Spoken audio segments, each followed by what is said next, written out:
ஐந்து கரத்தனை யானை முகத்தினை இந்தின் இளம்பரை போலும் எயிற்றனை நந்தி மகந்தனை ஞான கொழுந்தினை புந்தியில் வைத்தடி போற்றுகின்றேனே. நமக்கு ஜோதிட ஞானத்தையும் கிரியா யோகத்தையும் தந்த குருமார்களுக்கு நன்றி. ஜோதிட சொந்தங்களுக்கு வணக்கம். இன்றைக்கு குரு பயிற்சியோட வரிசையில் கன்னியா ராசிக்கு இந்த குரு பயிற்சி பலன்கள் எப்படி இருக்குன்னு பார்ப்போம். கன்னியா ராசிக்கு குரு பயிற்சி பலன்கள் எப்படி இருக்குன்னு பார்க்கறதுக்கு முதல்ல குருவை பற்றி சில அறிமுகங்களை பார்ப்போம்.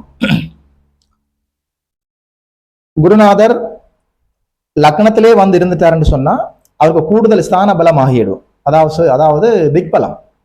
லக்னத்திலே இருக்கிற குருவுக்கு திக்பலம், அதாவது அந்த வீடு குருவுக்கு ஆட்சி வீடா இருந்தாலும் சரி, பகை வீடா இருந்தாலும் சரி, உச்ச வீடா இருந்தாலும் சரி, நீச்ச வீடா இருந்தாலும் சரி, எந்த மாதிரி ஒரு வீடா இருந்தாலும் சரி, அந்த அதாவது குருவுக்கு ஜாதக காலபுருஷன்ல குருவுக்கு காலபுருஷ தத்துவத்துல 12 ராசிகள்ல குரு எங்க இருந்தாலும் அவர் அந்த இடத்துல லக்னம் விழுந்துட்டேன்னு சொன்னா அந்த இடத்துல குருவுக்கு திக்பலம்.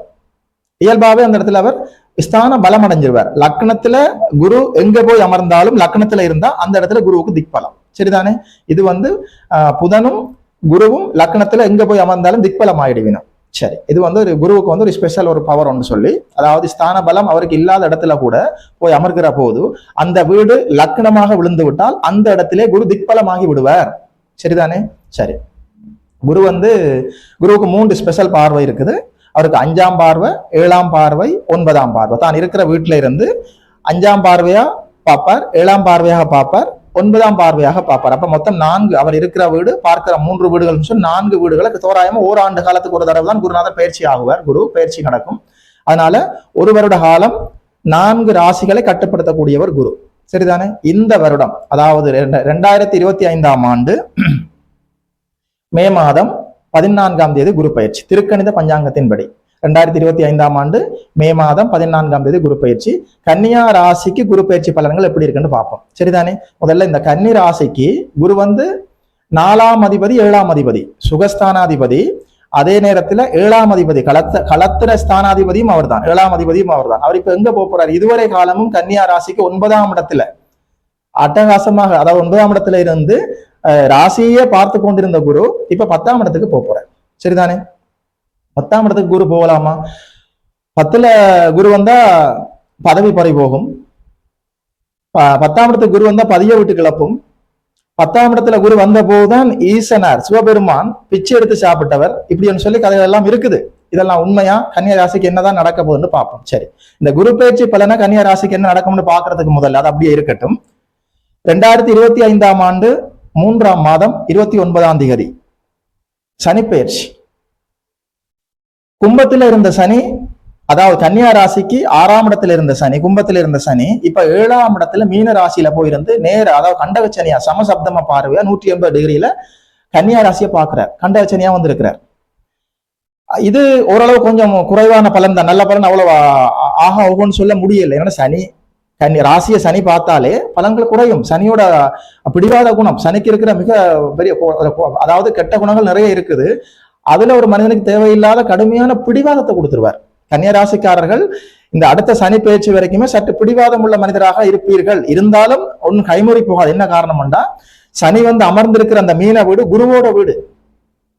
அதனால ஓரளவுக்கு வாழை சுருட்டி கொண்டுதான் இருப்பார் சனி அந்த இடத்துல. இருந்தாலும் சனி பார்வை ராசிக்கு விழுவதால் நீங்கள் தோராயமாக ஒரு 2.5 ஆண்டுகள் 2027 ஜூன் வரைக்குமே சனி பயிற்சி நடக்கிற வரைக்குமே சற்று பிடிவாத குணத்தோடு தான் இருப்பீர்கள். சரிதானே? இது அப்படியே இருக்கட்டும். அதாவது 2025 மே மாதம் 14ஆம் தேதி குரு பயிற்சி, 2025 3ஆம் மாதம் 29ஆம் தேதி சனி பயிற்சியாகி மீனத்துல வந்திருந்து கண்டக சனியா நேர சமசப்தம பார்வையா கன்னி ராசியை பார்க்குது. சரி, இது இப்படியே இருக்க ராகு பயிற்சி இருக்கு மே மாதம் 18ஆம் தேதி. இதே ஆண்டு 2025 மே மாதம் 18ஆம் தேதி ராகு பயிற்சி இருக்குது. கன்னியா ராசியிலேயே நிற்கிற ராகு 12ஆம் இடத்துல சிம்மத்துல போய் இருக்க போறார். அதாவது கேது அதாவது கன்னியா ராசியிலே இருக்கிற கேது ராகு பயிற்சியில மே மாதம் 18ஆம் தேதி பயிற்சியாகி சிம்மத்துல கன்னியா ராசிக்கு 12ஆம் வீட்டுல போய் இருக்க போறார்.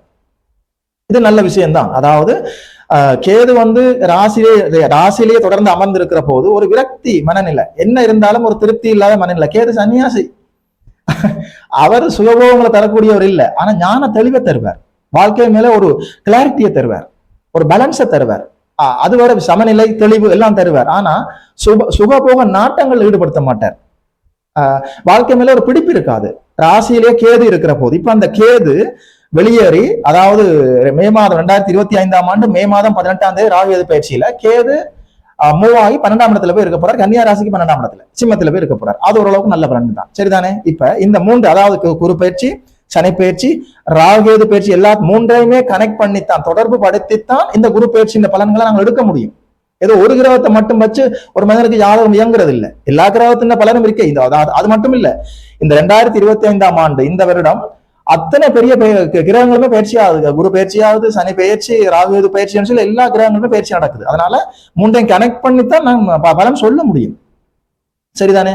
சரி, இப்ப 2025ஆம் ஆண்டு மே மாதம் 14ஆம் தேதி குரு பயிற்சி. இந்த கன்னியா ராசிக்கு இந்த குரு பயிற்சி என்ன செய்யும்?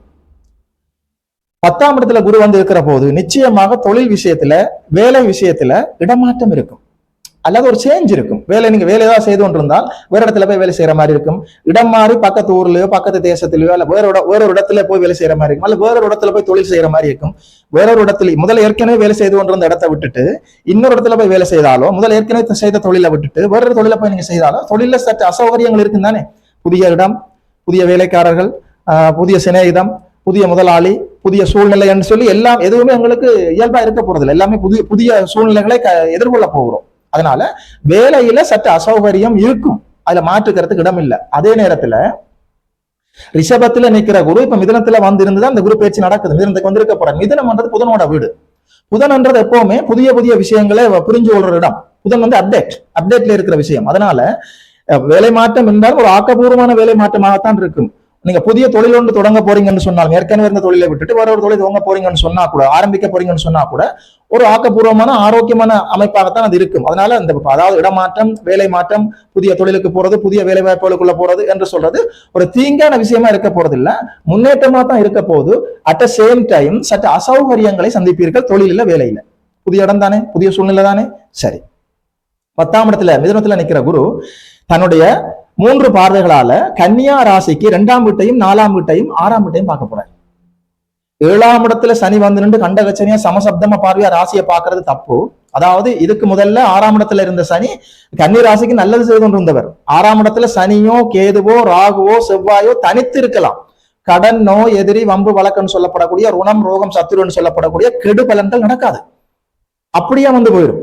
ஆனா இப்ப சனி போய் 7ஆம் இடத்துல நின்றம் பத்தாம நேரடியா ராசியும் பாக்குது. இது சற்று தீய பலன் தான். ஆனா இதுக்கு நிவர்த்தியா, இதுக்கு பரிகாரமா குருவோட பார்வை 6ஆம் வீட்டுக்கு விழுகுது. சுப பார்வை.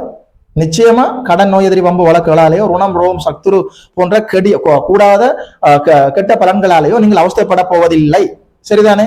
சரி, அது பரவாயில்ல. 2ஆம் வீட்டை இப்ப குரு பார்க்க போற. 2ஆம் வீட்டை குரு பார்த்தா என்ன நடக்கும்? கன்னியா ராசிக்கு 2ஆம் வீட்டை குரு பார்க்கிறார். நல்ல வருமானம் இருக்கும், குடும்பத்துல ஒற்றுமை இருக்கும், உங்களுடைய பேச்சு எல்லோரும், அதாவது தனம், குடும்பம், பாகிஸ்தானத்தை குரு பார்க்கிறார். நிச்சயமா வேலையில தொழில கொஞ்சம் அசௌகரியம் இருந்தாலும் நல்ல வேலை கிடைக்கும், நல்ல தொழில் அமையும், அதுல எந்த சிக்கலும் இல்லை. அதுல கொஞ்சம் அன்கம்ஃபர்ட் உங்களுக்கு இருக்கும், அசௌகரியம் இருக்கும். ஏன்னா புதிய இடம், புதிய தொழில், புதிய வாய்ப்புகள், புதிய சூழ்நிலை, புதிய மனிதர்களை சந்திக்க போறீங்க. நிச்சயமா அந்த அசௌகரியம் இருக்கும். ஆனால் வருமானத்துல எந்த குறையும் இருக்காது. 2ஆம் வீட்டை குரு பார்க்கிற போது வருமானம் தங்கு தடையில்லாமல் வரும். வருமானத்துக்கு எந்த தீங்கும் இருக்கா. இன்னும் சொல்ல போனா இரட்டிப்பு மடங்கு வருமானமே வரும். குரு பார்க்கிறாரே தன வீட்டை, அதனால எந்த சிக்கலும் இல்லை. வருமானத்துக்கு குறைவு ஏற்படாது, வருமானத்துக்கு எந்த சிக்கலும் இல்லை. அதே நேரத்துல கன்னியா ராசிக்கு 7ஆம் அதிபதி களத்திரகாரகன் குடும்ப வீட்டை பார்க்கிறார், 2ஆம் வீட்டை. உண்மையில சொல்றேன், குடும்பம் இல்லாமல் இருக்கிற கன்னியா ராசிக்காரர்களுக்கு குடும்பம் அமையும். நிச்சயமாக நல்ல திருமணம் நடந்து நல்ல குடும்பம் அமையும்.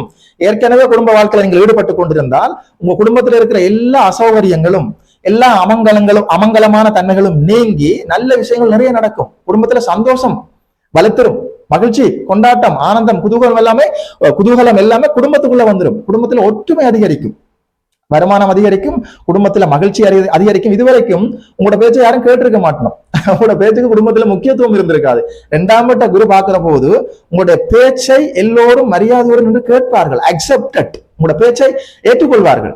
உங்களோட பேச்சுக்கு முக்கியத்துவம் இருக்கும், உங்களோட பேச்சுக்கு மரியாதை இருக்கு. நீங்களுமே சூழ்நிலை, இடம், பொருள், ஏவல் அறிந்து என்ன பேச வேண்டுமோ அதைத்தான் தெளிவாக பேசுவீர்கள். உங்களோட பேச்சே மற்றாக்களை அப்படியே கவர்ந்து ஈர்ப்பது போல இருக்கும். 2ஆம் இடத்தை குரு பார்க்கிற போது தனம், குடும்பம், பாகிஸ்தானத்தை குரு பார்க்கிறார். வருமானத்துக்கு குறைவு இருக்காது, குடும்பத்துல மகிழ்ச்சி இருக்கும். 4ஆம் வீட்டை குரு பார்க்கிறார். கல்வி, உங்களுடைய தன் சுகம், அதாவது உங்களுடைய சுகபோகங்கள், உங்களுடைய கம்ஃபர்ட் சோன், கல்வி, தாயார், வீடு வாசல், வண்டி வாகனம் வாங்குற அமைப்பு, உங்களோட கம்ஃபர்ட் சோன் எல்லாமே அட்டகாசமா இருக்குது. 4ஆம் வீட்டை குரு பார்க்கிற போதும் வயதான பெற்றோர், அதாவது உங்களுடைய அம்மா வயதானவராக இருந்தால் அவருடைய ஆரோக்கியம் முன்னேற்றமாகும். அவருடைய ஆரோக்கியத்துல நீங்கள் அக்கறை காட்டவே தேவையில்லை, இயல்பாவே ஆரோக்கியமாயிருவாங்க. உங்களுடைய தாயார் 4ஆம் வீட்டை குரு பார்க்கிறார், கல்வியில நீங்க முன்னேற்றமா போகலாம். கல்வியில இருந்த தடை தாமதங்கள் விலகும். நீங்கள் நினைச்ச கல்வியை படிக்க முடியும். நீங்கள் விரும்புகிற டிகிரிகளை வாங்க முடியும். உயர்கல்வியில உங்களுக்கு உண்மையிலேயே அட்டகாசமான பலன். இயல்பாக சிறு வயதுல இருக்கிற நீங்கள் பாடசாலையில படிச்சா கூட, கல்லூரிகள்ல படிச்சா கூட உண்மையிலேயே நல்ல அமைப்பு, கல்வியில முன்னேற்றமா போறதுக்கான எல்லா அமைப்புகளும் இருக்குது. வீடு வாசல் கட்ட முடியும், வண்டி வாகனம் வாங்க முடியும், வருமானம் அதிகரிக்குது. 2ஆம் வீட்டை குரு பார்த்து அந்த வருமானத்தை வைத்து வண்டி வாகனம் வாங்க முடியும், வீடு வாசல் கட்ட முடியும், நிலபுலம் வாங்க முடியும். அம்மாவுடைய மன சந்தோஷத்திற்காக அம்மாவுக்கு விருப்பமான விஷயங்களை வாங்கி கொடுக்க முடியும். அம்மாவை சந்தோஷமா வச்சிருக்கோம். உங்களோட கல்விக்கு நீங்க செலவு செய்ய முடியும். அதாவது அதே மாதிரி 6ஆம் வீட்டையும் பாக்குறார். 2ஆம் வீட்டை பாக்குற குரு 6ஆம் வீட்டை பாக்குறார், 4ஆம் வீட்டை பாக்குறார். அதாவது கடன் இருக்க போறது இல்லை, நோய் இருக்க போறது இல்லை, எதிரிகளோட தொந்தரவு இருக்க போறது இல்லை. தேவைப்பட்டால் தொழில் முன்னேற்றத்திற்காக, வேலை விஷயத்திற்காக, புதிய தொழிலை ஆரம்பிப்பதற்காக சுப கடன்கள் வாங்கலாம். 6ஆம் வீட்டை குரு பாக்குறார். பழைய தீய கடன்கள் எல்லாம் அடைபட்டு போயிடும். சுபமாக வேலையின் முன்னேற்றத்திற்காக, புதிய தொழில் ஆரம்பிப்பதற்காக ஒரு கடனை வாங்கலாம். அதுலயும் ஒரு சிக்கலும் இருக்க போறது இல்லை. சரி, அதாவது இந்த குரு பயிற்சி கன்னியா ராசிக்காரர்களுக்கு உண்மையிலேயே அட்டகாசமா இருக்குது. சனி 7ஆம் இடத்துல நின்று சமசப்தம பார்வையா கண்டகச்சனியா ராசியை பாக்குறதால தயவு செய்து சின்ன சின்ன விஷயங்களுக்கெல்லாம் பிடிவாதமா இருக்காதுங்க. நான் சொன்னாலும் கேட்க மாட்டீங்களே, சனி பார்த்தா பிடிவாதம் வந்துருமே, சரிதானே? ஏதோ ஒரு பூர்வமான விஷயத்திற்காக, எங்களுடைய குடும்ப முன்னேற்றத்திற்காக, சமூகத்தினுடைய முன்னேற்றத்திற்காக, நம்மை சுற்றி இருக்கிற உயிர்களுடைய நன்மைக்காக ஒரு சிறு பிடிவாதத்தோட இருக்கலாம். தொட்டதுக்கெல்லாம் பிடிவாதத்தோட இருக்கிறது, நான் பிடிச்ச முயலுக்கு 3 காலண்டு பிடிவாதத்தோட நிற்கிறது சரியா இருக்குமா? அதனால சனி ராசியை பார்க்கிற போது பிடிவாத குணத்தை நீங்கள் அறவே ஒதுக்குவது நல்லது. ஆனாலும் நீங்கள் ஒதுக்க மாட்டீர்கள், கண்டினியூ செய்வீர்கள். முடிந்த வரைக்கும் முயற்சி செய்யுங்கள். சரி, மற்றது அன்பா இருந்துட்டாலே, அதாவது ஒரு மனிதன் வாழ்க்கையில தீங்கு செய்யக்கூடாதுன்னு சொன்னா புத்திசாலி ஆகணும், குருநாதர்கிட்ட போய் வணங்கணும் எல்லாம் இருக்குது, சாப்டர் எல்லாம் அந்த டிபார்ட்மெண்ட் எல்லாம் இருக்குது. ஆனா இயல்பா நீங்கள் அன்பா இருந்துட்டாலே ஒரு மனிதன் இயல்பாக புத்திசாலியத்தான் நடந்து கொள்வான். நல்லா சிந்திச்சு பாருங்க. உங்களோட வாழ்க்கையில ஏற்கனவே நடந்த சம்பவங்களை கொஞ்சம் சிந்திச்சு பாருங்க, கொஞ்சம் வாழ்க்கையில ரிவைன் பண்ணி பாருங்க.